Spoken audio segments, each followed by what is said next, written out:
ভিডিওটা একটাবার দেখে যাবেন ভাই, দয়া করে ভিডিওটা একটাবার দেখেন। দেখেন ভিডিওতে কি বলে মুসলিমদের বিষয়ে। ইসলামটা কে খায় না মাথায় দেয় না ফুটবল খেলে কি আমি ওটাই জানতে পারলাম না। ইসলামটা কি? ইসলামকে জিজ্ঞাসা করছি, ইসলামটা কি তোমরাই বলো। এসেছিল পৃথিবীতে কিভাবে, তারপরে রূপ সাজ গোজ দিয়ে একটা ধর্ম যেটা মানুষের দ্বারা সৃষ্টি আবার মানুষকেই শেষ করছে, যার পূর্বপুরুষ হিন্দু। আমরা ইসলাম মুক্ত ভারতবর্ষ করতে চাই। আমাদের আজকে ইসলাম মুক্ত ভারত আমাদের দরকার। ইসলাম মুক্ত না করলে আমাদের মা বোনদের বাঁচানো যাবে না, সনাতনী ভাই বোনদের বাঁচানো যাবে না, মঠ মন্দির বাঁচানো যাবে না, দেবতার পুজো করতে পারবো না। আর এ তো সামান্য ব্যাপার। সত্য তেতা দাপরে শয়তান বিনাশ হয়েছে, কলিতে বিনাশ হবে। কলিতে কারা বিনাশ করবে? সাধু সন্ত বিনাশ করবে। বিনাশকারী সামনে চলে এসছে, ওদের সময় হয়ে এসছে। মমতা ব্যানার্জি হুঁশিয়ার। গোটা ভারতবর্ষে 1 কোটি নাগা সন্ন্যাসী আছে, যেটা আমরা মুঘলের সঙ্গে লড়াই করেছিলাম। সারা বিশ্ব বলছে ইসলাম মুক্ত ভারত। যে ভারত সারা বিশ্বকে পতাকাচ্ছে, সেই ভারতকে রক্ষা করতে সারা বিশ্ব দাঁড়িয়ে গেছে।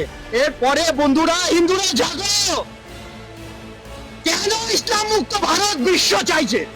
1400 বছর আগে ইসলাম তৈরি হয়েছে, 1450 বছর আগে, 1400 বছর আগে ইসলাম পাড়ি দিয়েছে। আমাদের দরকার জিহাদ মুক্ত ভারত, শুধু ভারত না, জিহাদ মুক্ত বিশ্ব। যে জিহাদবাদ বলছে যে মুসলমান ছাড়া কেউ থাকবে না, মুসলমানকে কেটে দাও, আর মুসলমান হয়েও শান্তি নেই। এই তুই শিয়া, তাহলে তোকে কাটবো। এই তুই সুন্নি, তাহলে তোকে কাটবো। তুই আহমদিয়া, তুই বারেলভি, তুই সালাফি, তুই ওয়াহাবি, তুই ইসমাইলি, কাটবো। এই চিন্তাটা মৃত্যু দরকার। এগুলো সব উপধর্ম, ছলধর্ম।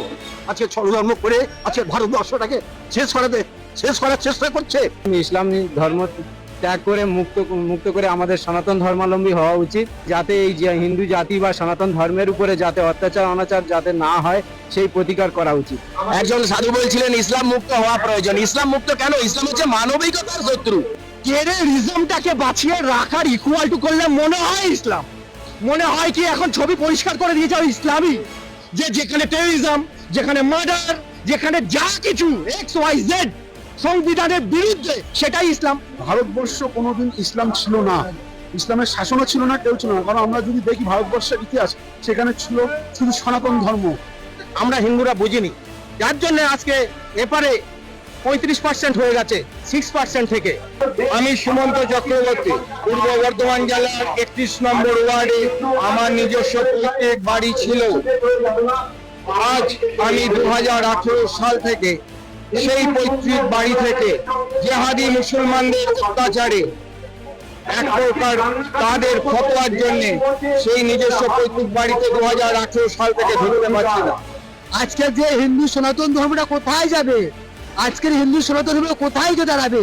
ইসলাম বলে কোনো কথা ধর্ম ছিল না। আমাদের হিন্দু সনাতন ধর্মের শ্রীমদ্ ভাগবত, শ্রীমদ্ ভাগবত গীতা এই কথাই বলেছে, জগতে ধর্ম নামে যাহা কিছু চলে ভাগবত বলে তাহা পরিপূর্ণ চলে। জগতে শুধু তো ষোলো ধর্ম, মনোধর্ম, দেহধর্ম করছে। প্রকৃত ধর্ম হলো সনাতন ধর্ম। যেটা বর্জনীয় সেটা বর্জন করো, যেটা নেওয়ার জিনিস সেটা নাও। এবার যদি তুমি এমন বিহেভিয়ার করো, বাকি সম্প্রদায়রা তোমাকে করোনা ভাইরাস ভাবা শুরু করে দেয়, ভাই তাহলে তো অ্যান্টিডট লাগবে তোমার বিরুদ্ধে। বাংলাদেশের সংখ্যা লঘু আমরা, সেই জন্য ওরা যার খেয়েছে যার পড়েছে তাকেই আজকে কারাগারে ভরে দিয়েছে। কিন্তু ভারতবর্ষ অত সোজা না। ভারতবর্ষ দিদিমণির ভারতবর্ষ না, ভারতবর্ষ সাধু সম্প্রদায়ের ভারতবর্ষ, ভারতবর্ষ ক্ষুদিরামের ভারতবর্ষ, ভারতবর্ষ আমাদের নেতাজির ভারতবর্ষ। সুতরাং দিদিমণি যতই নাচুক ঢাকের তালে তালে পশ্চিমবাংলাকে মুসলমান করতে পারবেন না। আজকে যখন সনাতন মা মাটিদের মানুষের অত্যাচার হচ্ছে, তাদের শাড়ি খুলে তাদের নির্যাতন করতেছে। আজকে সন্দেশখালী কি হয়েছিল? আজকে সন্দেশখালী মা মাটি মানুষদের আজকে তাদেরকে নিয়ে ক্লাব ঘরের ভেতরে নির্যাতন করে তাদেরকে কেটে ফেলে ছুঁয়ে আসতেছে। এটাই হচ্ছে ইসলামের সাধন। আর ওয়েস্ট বেঙ্গলে আমি জোর গলায় বলছি, এই মুখ্যমন্ত্রী মমতা ব্যানার্জি ইনি হচ্ছেন এর পূর্ণ মদত দিচ্ছেন। ইউরোপ, আরব সব জায়গার মুসলমানরা আজকে মমতাকে ইন্ধন দিচ্ছে। এগুলো হচ্ছে রাজনীতি। রাজনীতিটা হচ্ছে নোংরা নীতি। ইসলাম মুক্ত ভারত তো দরকারই, তা সেই সময় এসে গেছে। আমাদের সনাতনী জেগেছে, হিন্দু জেগেছে, আর কত মার খাবে? মা বোনদের উপরে কত অত্যাচার হবে? বাংলাদেশে যেরকম জঙ্গি রাজ চলছে, পশ্চিমবাংলাতে সেরকম শুরু করেছে মমতা ব্যানার্জি আর ফিরাদ হাকিম। ওদেরও ক্ষমা নেই। এরা